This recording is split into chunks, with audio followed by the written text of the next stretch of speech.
real talk and deep thoughts about the first presidential debate. First off, Joe Biden was up there looking like me when I heard Nick Saban retired.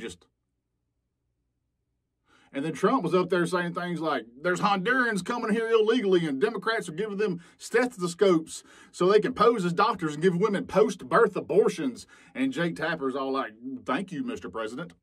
Is this the American dream? Because it feels more like a nightmare. Like, I thought I was woke, but I can't wake up from this bullshit. I didn't want Biden. I mean, to be honest, I did not want Biden the first time. I don't want him this time, but I damn sure didn't want him the first time. But I never wanted Trump, and that has never changed. In fact, it has only grown since seeing what he has turned the conservative party into, seeing what he has turned this country into. And I understand why the left, I understand why Democrats are worried. But 90 minutes on a debate stage with a narcissistic, compulsive liar and two useless-ass moderators should never negate 3.5 years' worth of accomplishments. Biden was incoherent, but he was telling the truth. Trump was coherent, but as always, he was lying his ass off with absolutely no pushback.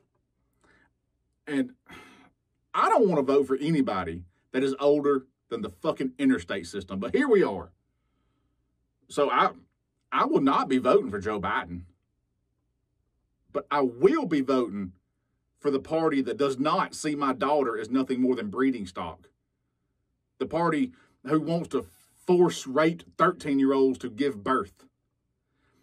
I will not ever vote for the party that thinks that a fetus that won't live is more important than the mother who is alive. The party that wants to force births but not feed hungry kids while they call themselves Christians. The party that blames socialism and communism for capitalism.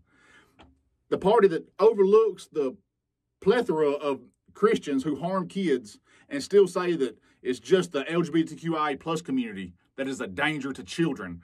The party that sees children gunned down as nothing more than the price of freedom.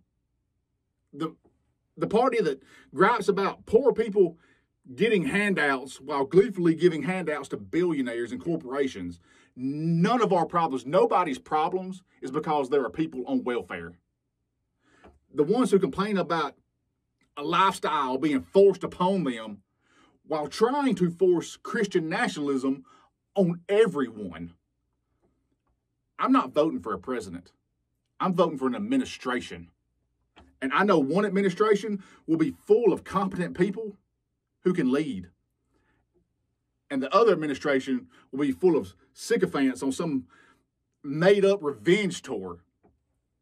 I'm voting for SCOTUS seats that doesn't see progress as tearing down decades of progress. Lucidity is not a major concern of mine, but morality and narcissism and fascism definitely are. I don't care about two old white dudes who won't be around in the future, but I do care about the future of this country.